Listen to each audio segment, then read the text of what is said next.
8 గంటలకు తెల్లవారి ఆఫీసులకు వెళ్ళి ఎప్పుడు 4 గంటలు 4:30 గంటలు అవుతుందా తన స్వస్థానమైన గృహమును చేరుదునా అని తన స్వస్థానమును చేరుటకే చాలా ఆతురత పడుతుంటాడు.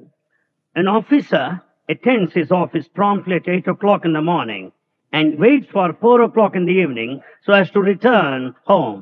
ఏ ప్లేన్లోనో ఏ బస్సులోనో కూర్చొని ఎంత త్వరగా తన స్వస్థానమును చేరుతామని ప్రయాణమును సాగిస్తూ ఉంటాడు ఆతురతో మానవుడు. Man is so anxious to reach home, traveling either by plane or a bus. అడవి నుండి కట్టెల మోపును నెత్తిన పెట్టుకుని ఎప్పుడెప్పుడు దీన్ని దించుకుంటామా, ఎప్పుడెప్పుడు నా స్వస్థానం అనేటువంటి గృహము చేరుతామా అని తొందరపడుతుంటాడు మానవుడు. Man is in a hurry so as to reach home carrying headload of firewood. కానీ జీవిత విషయమందు మానవుడు ఇన్ని జన్మలు ఎత్తినప్పటికీ, ఇంత భారం మోస్తున్నప్పటికీ, ఇన్ని కష్టములు కల్లోలములో చిక్కుకున్నప్పటికీ ఇంకనూ ఈ యొక్క వేషమును వీడకుండా ఉండటము ఇది గొప్ప విచిత్రంగా ఉంటుంది.